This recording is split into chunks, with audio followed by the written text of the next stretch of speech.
Hello hello students, the class AD group में आप सभी का वेलकम करता हूं माय डियर स्टूडेंट्स। ठीक है बच्चे, तो देखो हमने क्या पढ़ा था। मैंने वो बहुरूपीय परिवार पढ़ा दिए थे लेक्चर फर्स्ट में। तो लेक्चर सेकंड में क्या था, हमारा हिंदी भाषा का विकास ही था। ठीक है ना, प्राचीन भारतीय आर्य भाषा और जो मध्यकालीन भारतीय आर्य भाषा थी और आधुनिक भारतीय आर्य भाषा।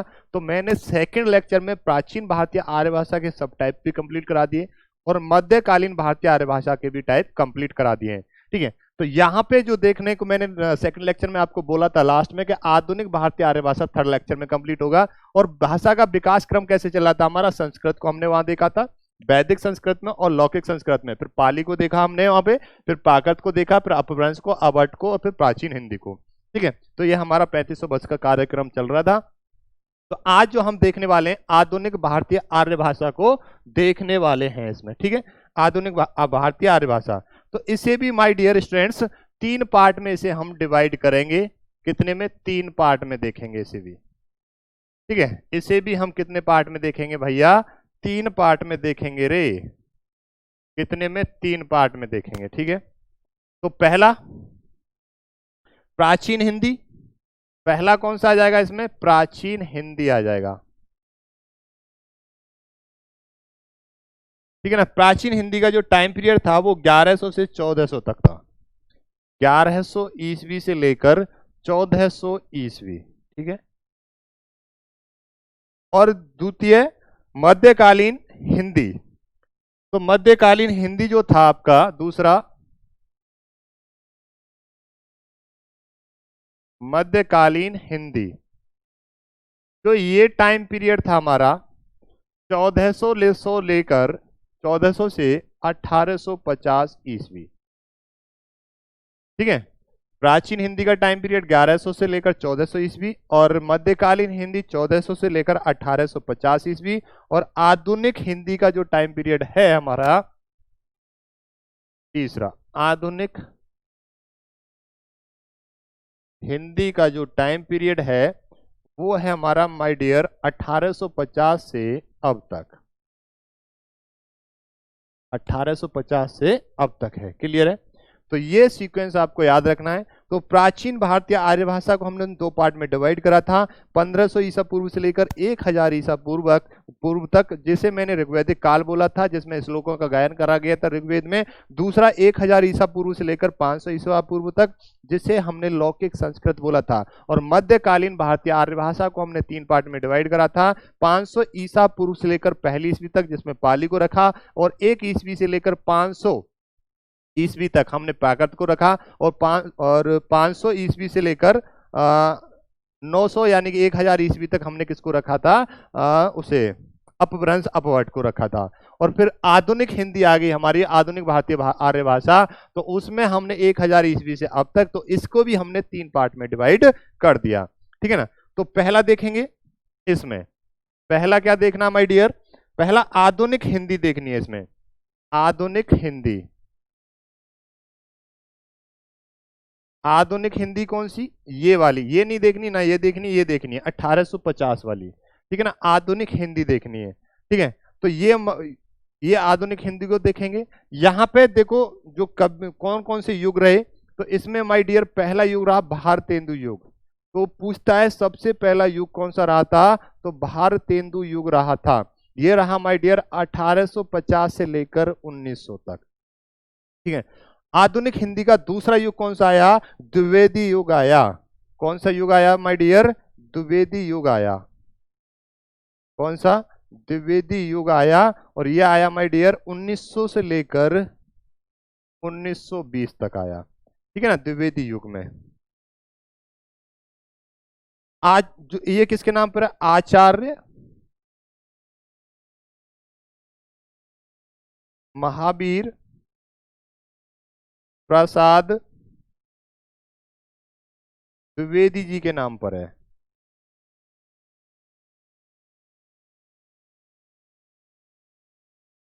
के नाम पर है। ठीक है, ये युग का नाम किस पे पड़ा? आचार्य महावीर प्रसाद द्विवेदी जी के नाम पर पड़ा। ठीक है, अब इतना ही देखना। इसके बाद कौन सा आया था? छायावाद युग आया था। इसके बाद कौन सा आया था भैया?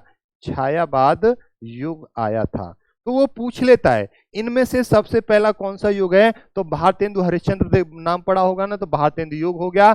दूसरा कौन सा आया, द्विवेदी युग आया। तीसरा कौन सा आया, छायावाद युग आया था। ठीक है, तो ये 3 युग आपको पूछता है। या ये पूछ लेगा भारतीय आधुनिक भारतीय आर्य भाषा का जो प्राचीन हिंदी का टाइम पीरियड है वो कितना है, 1100-1400। वो पूछ लेगा आधुनिक भारतीय आर्य भाषा में मध्यकालीन हिंदी का टाइम पीरियड कितना है, तो 1400 से लेकर 1850। या पूछ लेगा आधुनिक भारतीय आर्य भाषा में आधुनिक हिंदी का टाइम पीरियड कितना है, तो 1800 ईस्वी से अब तक। या फिर आपसे पूछ लेगा भारतेंदु युग कौन सा है, 1850 से 1900 तक। छायावाद युग कौन सा है, 1900 लेकर 1920। और सॉरी वो द्विवेदी युग 1900 लेकर 1920। और छायावाद है, ये मैंने आपको बता दिया। फिर आया छायावाद युग। इतना क्लियर है आपका, ठीक है ना, इतना क्लियर है माय डियर।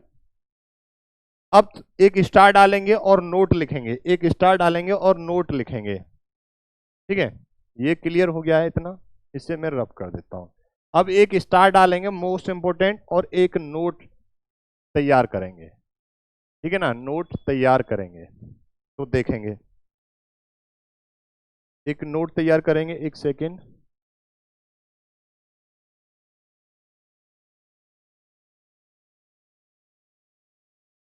तो भाई यहां से आगे देखेंगे। ठीक है, अब देखते हैं राजभाषा हिंदी यानी कि मानक हिंदी। क्या, राजभाषा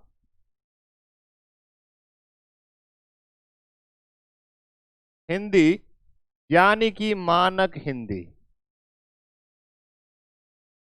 इसी को क्या बोला जाता है, मानक हिंदी। राजभाषा हिंदी को क्या बोला जाएगा माय डियर, मानक हिंदी बोला जाएगा।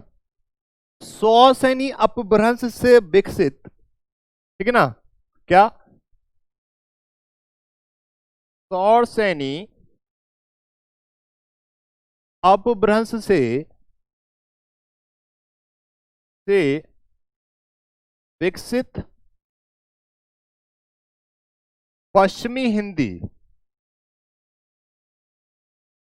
पश्चिमी हिंदी, ठीक है ना, सौसैनी अपभ्रंश से विकसित पश्चिमी हिंदी की संस्कृतनिष्ठ की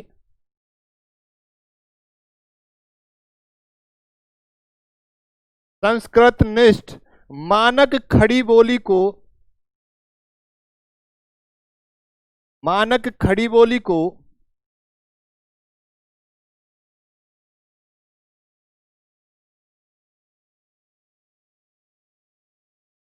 ठीक है भाई, सौसैनी अपभ्रंश से विकसित पश्चिमी हिंदी की संस्कृतनिष्ठ मानक खड़ी बोली को राजभाषा हिंदी के रूप में, राजभाषा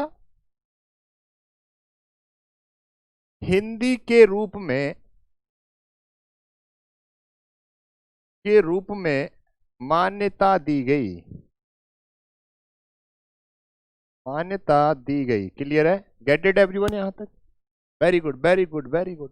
ठीक है, तो ध्यान देंगे भैया, आपको यहां ध्यान क्या रखना है, सौसैनी अपभ्रंश और पश्चिमी हिंदी, और क्या रखना है, संस्कृतनिष्ठ और मानक खड़ी बोली, ये ध्यान रखना है। ठीक है ना, आगे एक स्टार और लगाएंगे, एक स्टार, पहले स्टार को निपटा लेते हैं, एक स्टार और लगाएंगे। अपभ्रंश का संक्रमणकालीन रूप, क्या, अपभ्रंश का संक्रमणकालीन रूप किसे बोला जाता है, मतलब संक्रमणकालीन यानी अपभ्रंश कब मुसीबत में आ गई थी, उस रूप को क्या बोला जाता है। ठीक है, संक्रमण का मतलब हो गया भैया जब अपभ्रंश मतलब डिवाइडेशन होने लग गया, या अगर किसी देश पे बहुत सारे देश अटैक करते हैं, आक्रमण करते हैं, तो वो टूटने लगेगा, बिखर जाएगा। तो ऐसे ही अपभ्रंश का संक्रमणकालीन रूप को क्या बोला जाता है माय डियर स्टूडेंट्स, क्या बोला जाता है, हम पढ़ चुके हैं, तो उसे बोला जाता है अबहट बोला जाता है। और इसका जो टाइम पीरियड रहा 900 से लेकर 1100 ईस्वी तक।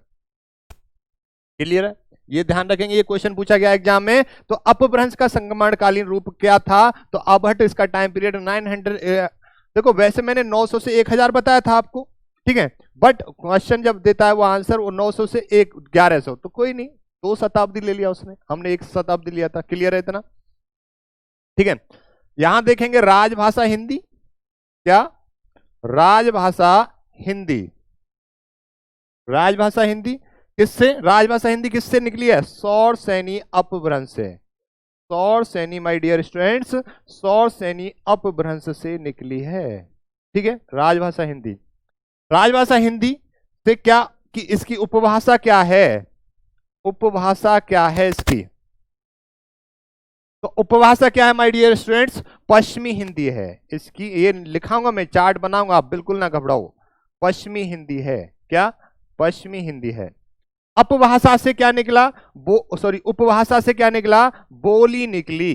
क्या निकली माय डियर स्टूडेंट्स, बोली निकली। बोली कौन सी हो गई, खड़ी बोली हो गई।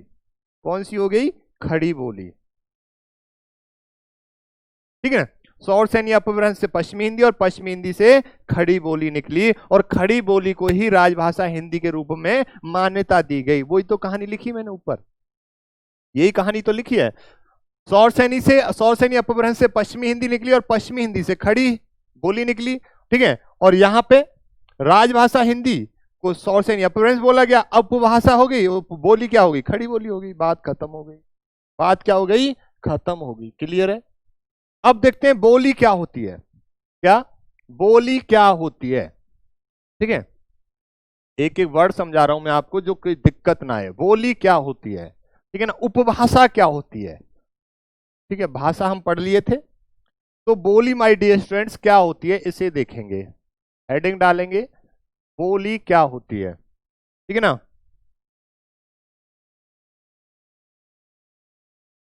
बोली प्राय छोटे या विशेष क्षेत्र में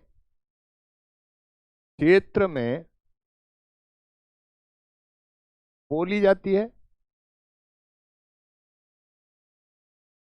ठीक है ना, बोलूं तो एक छोटा सा क्षेत्र, छोटा सा कबीला, जहां छोटे एरिया में, ठीक है ना, कम एरिया में, ठीक है ना, कम एरिया में जहां कोई भाषा बोली जाए उसे क्या बोलते हैं, बोली। जहां छोटे से एरिया में बोली जाए। अगर मैं इंडिया के कंपैरिजन में ले लूं, भैया इन 2 गांव में ये बोली बोली जाती है, तो एक छोटे से क्षेत्र में जो भाषा बोली बोली जाती है उसी को क्या बोलते हैं, बोली बोल देते हैं। यहां पे क्या होता है माय डियर स्टूडेंट्स, स्थानीय स्थानीय शब्दों की बहुलता होती है। शब्दों की बहुलता होती है। क्या होता है, स्थानीय शब्दों की बहुलता होती है। यहां पे इसकी कोई अपनी लिपि अथवा व्याकरण नहीं होती, वो उनकी खुद की बनाई हुई होती है। इसकी कोई लिपि या व्याकरण नहीं होती है, ध्यान रखेंगे। इसकी कोई लिपि या व्याकरण नहीं होती है, नहीं होती है। ठीक है, तो बोली समझ में आ गई। बोली एक छोटे से क्षेत्र में बोली जाती है, ये स्थानीय भाषा, स्थानीय बोली होती है, स्थानीय। ठीक है ना, स्थानीय शब्दों की, जो स्थानीय शब्द होते हैं वहां के लोकल जो शब्द होते हैं उनकी बहुलता होती है, और इसकी ना तो कोई लिपि होती है और ना ही कोई व्याकरण होती है, इसकी ना ही कोई व्याकरण होती है। उपभाषा, एक शब्द पढ़ा है आपने उपभाषा, ये मैंने जो रब कर दिया है, एक शब्द पढ़ा है उपभाषा, बोली समझ में आ गई। अब देखते हैं उपभाषा क्या है माय डियर स्टूडेंट्स, तो उपभाषा को देखते हैं, इसको उपभाषा को देखते हैं। उपभाषा क्या क्या है, क्षेत्र बोली से अधिक विस्तृत,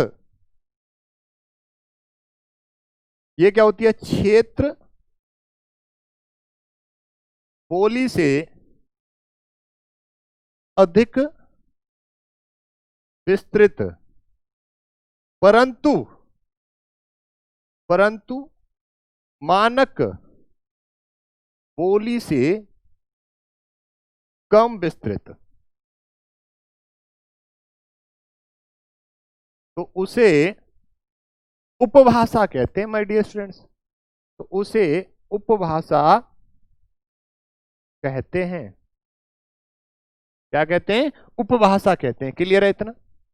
बात को समझो, बात को समझो। क्या अगर यहां पे बोली बोली जाती है और मानक बोली ये बोली जाती है तो उपभाषा क्या हो गई? ये हो गई। इससे बड़ी और इससे छोटा क्षेत्र, इससे बड़ा क्षेत्र और इससे छोटा क्षेत्र हो गया। ठीक है, ऐसे बोल सकते हो। अगर बोली गांव में बोली जाती है तो उपभाषा माय डियर ब्लॉक में बोल सकते हो, ब्लॉक में बोली जाती है, तहसील में बोल सकते हो। एग्जाम्पल दे रहा हूं, कहीं तहसीली मान बैठो। और मानक बोली पूरे हिंदुस्तान में बोली जाती। ठीक, क्लियर है इतना? चलो, इतनी बात क्लियर होगी माय डियर स्टूडेंट्स, ठीक ना? इससे इससे साहित्य की रचना भी होने लगती है, कि रचना भी होने लगती है, या इसमें साहित्य की रचना भी होने लगती है। साहित्य की रचना तो होती है, ठीक है ना, या इसमें साहित्य, ऐसे लिख लो यहां पे, इसमें साहित्य की रचना भी होने लगती है। व्याकरण विकसित नहीं होता इसमें, व्याकरण विकसित नहीं होता।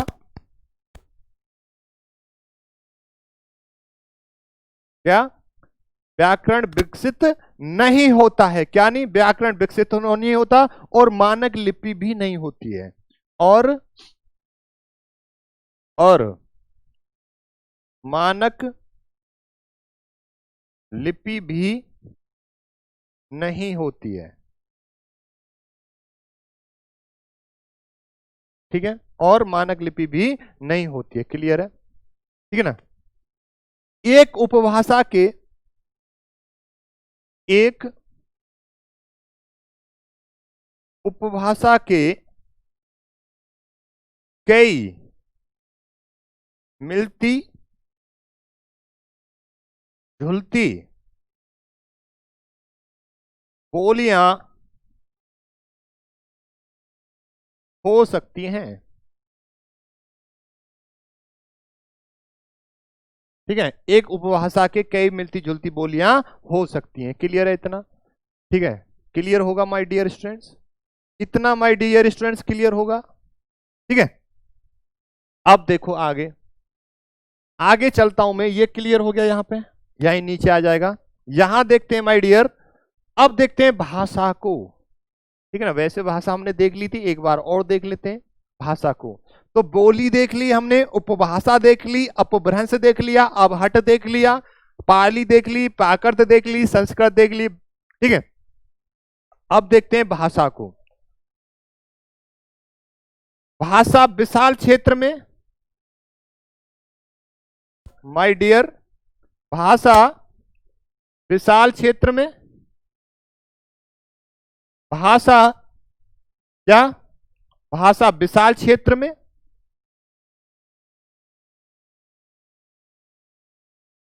विशाल क्षेत्र में, ठीक है ना, बोली, पढ़ी और लिखी। ठीक है ना, बोली मतलब बोलना, समझी और पढ़ी, मतलब कहने का मतलब ये है, जो भाषा होती है एक विशाल क्षेत्र में, मतलब मैं पूरे इंडिया को ले सकता हूं, उसमें बोली जाती है, समझी जाती है और पढ़ी जाती है। और क्या? पढ़ी जाती है। पढ़ी जाने वाली, ऐसे लिख सकते हो, पढ़ी जाने वाली विकसित बोली है। क्या है? विकसित बोली है। क्लियर है?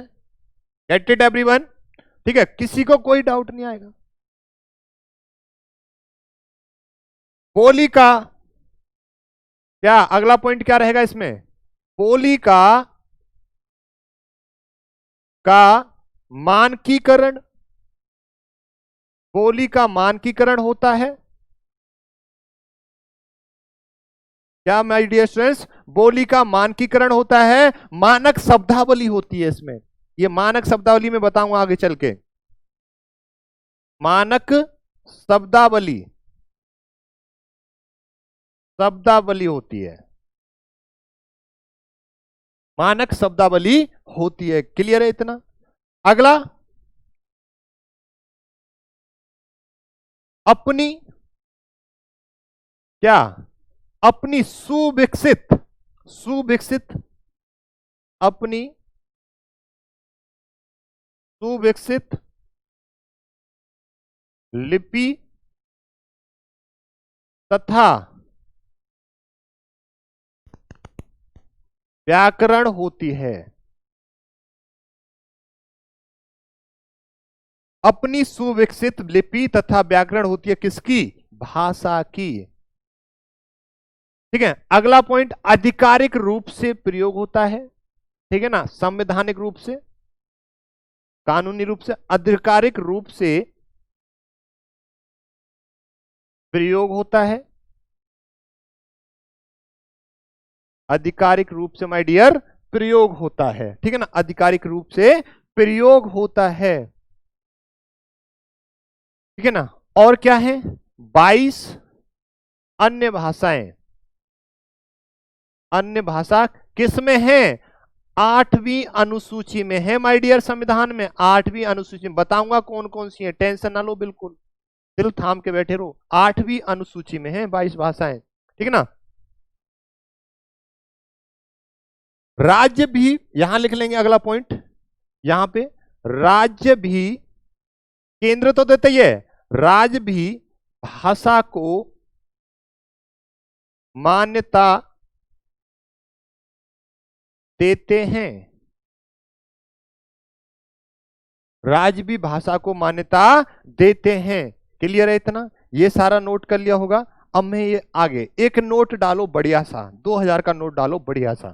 ठीक है ना, एक नोट डालो बड़ा ही प्यारा सा है, 2000 का नोट डालना है प्यारा सा। नोट बना लेना भैया, कहीं आपको पेड़ में भी नहीं मिलेगा जो आपको यहां मिल जा रहा है। कोई भी एग्जाम में बैठ जाना। ठीक है, नोट। ईएडी की यही तो खासियत है, द क्लासेस ईएडी की यही तो खासियत है, कंटेंट एकदम बेहतरीन मिलता है, लाजवाब। किसी भी एग्जाम में बैठ जाना, तैयारी एक और एग्जाम अनेक रहते हैं यहां पे। तो यहां पे देखेंगे, नोट डालेंगे।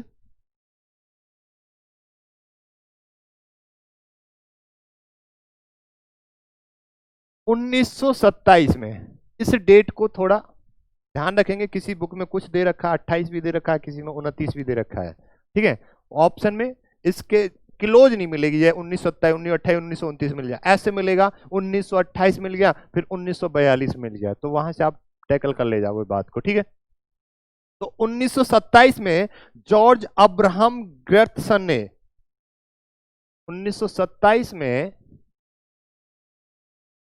जॉर्ज अब्राहम ग्रर्थसन ने, ग्रेसन भी मिलेगा किसी किसी बुक में, ग्रेसन की जगह ग्रेसन भी मिलेगा, ने उपभाषा और बोलियों का, ने उपभाषा और बोलियों का वर्गीकरण किया, का वर्गीकरण किया। ठीक है, वर्गीकरण किया। Get it everyone? तो उन्होंने उपभाषा 5 और बोलियां 7, क्या बताया उन्होंने?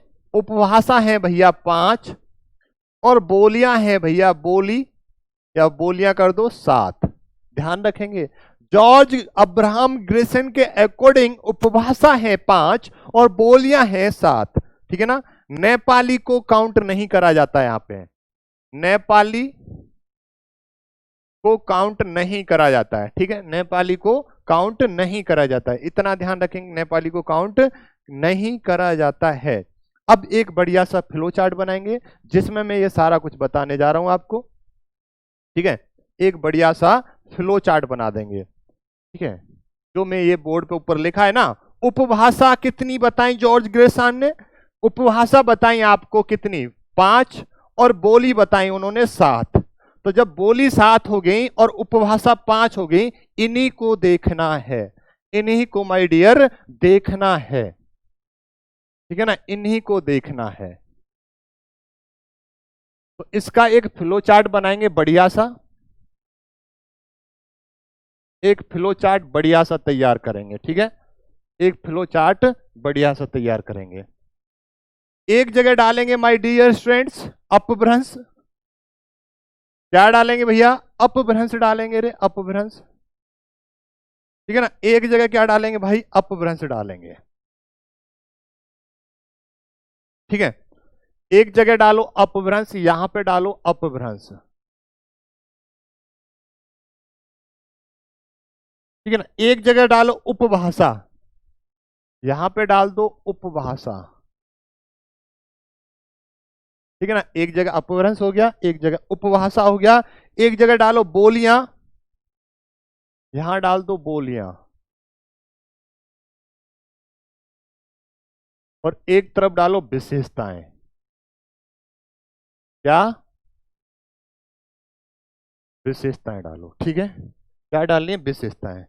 तो पहला डालेंगे माय डियर स्टूडेंट सौर सैनी अपभ्रंश, कौन सा पहला, कौन सा रहेगा, सौर सैनी अपभ्रंश रहेगा, ठीक है ना।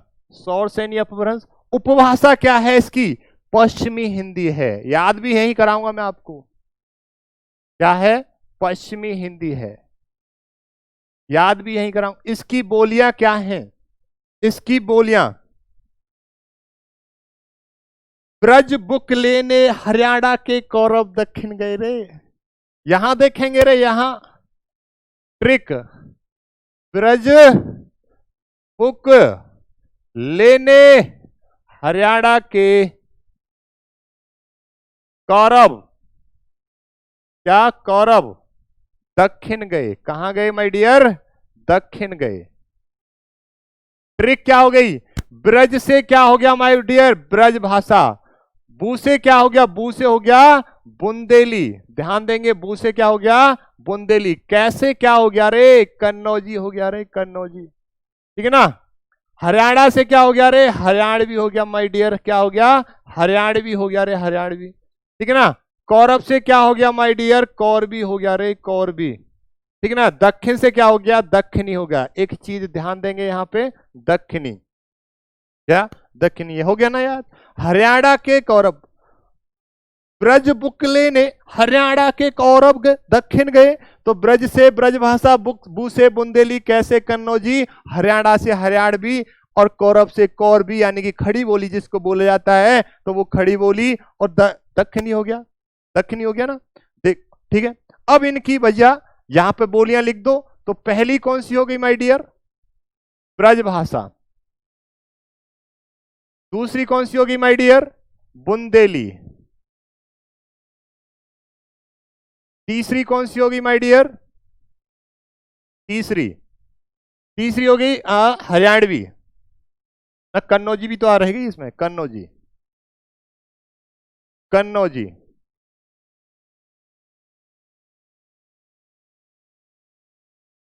चौथी कौन सी, हरियाणवी,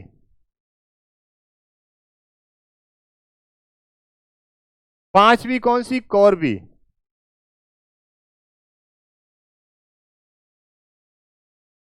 इसी को क्या बोला जाता है, खड़ी बोली। और हरियाणवी को क्या बोला जाता है माय डियर, हरियाणवी को बोला जाता है बांगरू, क्या, बांगरू बोला जाता है, इतना ध्यान रखेंगे, क्या बोला जाता है, बांगरू बोला जाता है, ठीक है। अब विशेषता की बात करेंगे,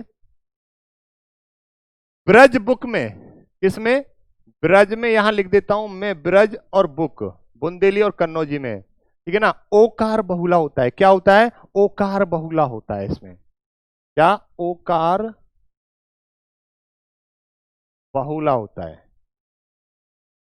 ब्रज ब्रज भाषा, बुंदेली, कन्नौजी में क्या होता है, ओकार बहुला होता है। हरियाणवी कौरवी में क्या होता है, आकार बहुला होता है, ठीक है ना। हरियाणवी, कौरवी और दक्षिणी में क्या होता है, इन दोनों में क्या होता है, आकार बहुला होता है, आकार बहुला, ठीक है। वैसे बहुला नहीं पूछा जाता है, फिर भी मैंने बता दिया आपका। दूसरे नंबर पे माय डियर कौन सी आती है, सौर सैनी आती है, याद करा दूंगा मैं, देखते जाओ तुम। सौर सैनी अपभ्रंश, कौन सा, सौर सैनी अपभ्रंश। इससे निकली है माय डियर राजस्थानी हिंदी, क्या निकली है? राजस्थानी हिंदी निकली है। ठीक है, इसकी बोलियां मामा मेवा लेकर जयपुर गए। क्या? मामा मेवा लेकर, यहां देखेंगे मामा मेवा लेकर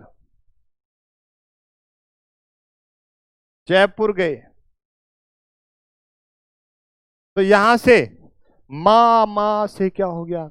मां से क्या हो गया रे? मालवी हो गया। ठीक है ना, क्या हो गया? मालवी हो गया। और एक मां से क्या हो गया? मारवाड़ी हो गया। मारवाड़ी,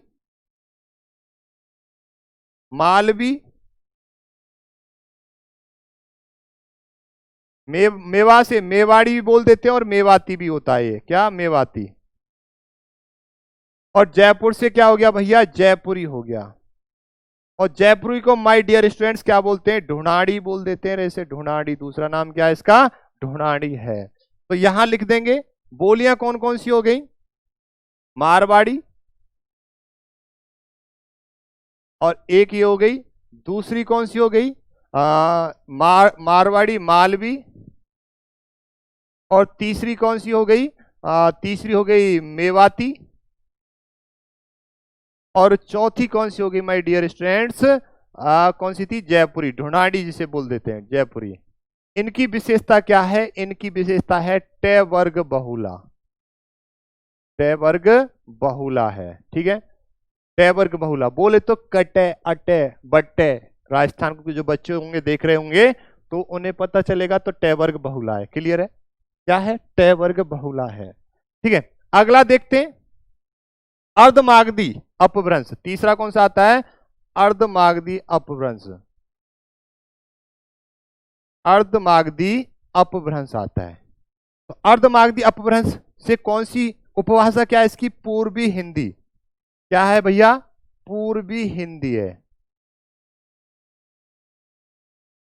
इससे कौन सी निकली है? पहली अवधी, दूसरी बघेली, तीसरी छत्तीसगढ़ी।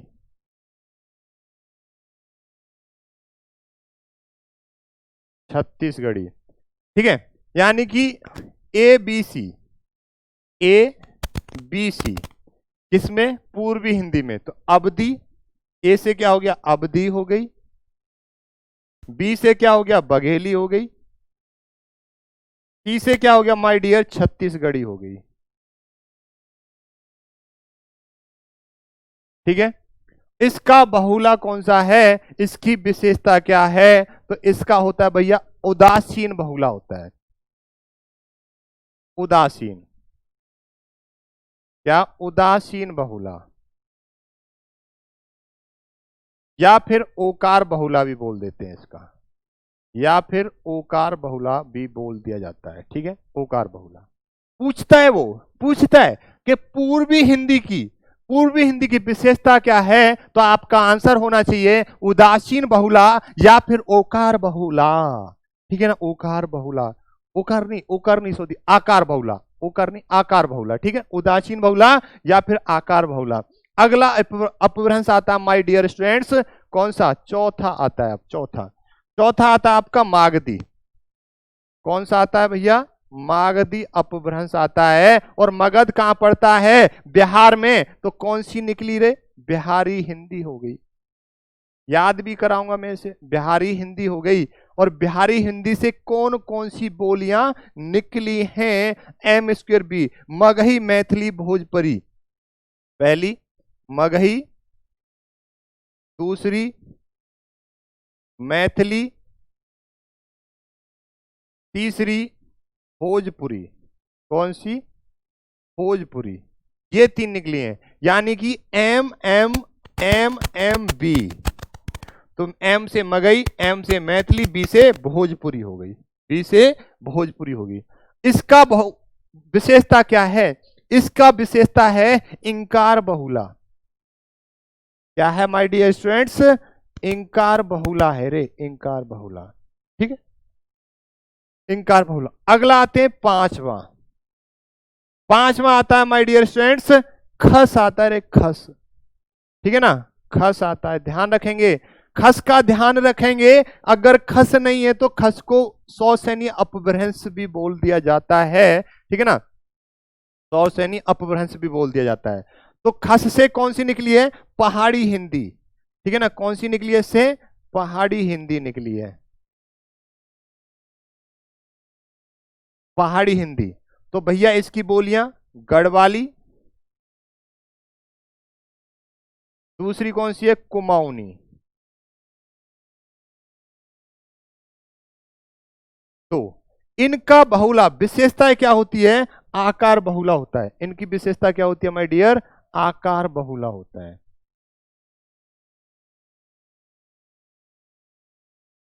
आकार बहुला होता है। बस इसका फोटो ले सकते हो और डाल भी सकते हो, ठीक है। अब याद कैसे करना है सर? दिक्कत ये है हमारे सामने। याद देखो मैं बताऊंगा। सूर्य देवता,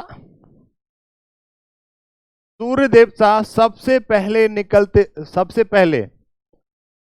निकलते हैं पूरब से, तो क्या हो गई? पूर्व हिंदी। या फिर ऐसे समझो, सौरसैनी सूर्य देवता छिपते कहां है? पश्चिम में, तो पश्चिमी हिंदी।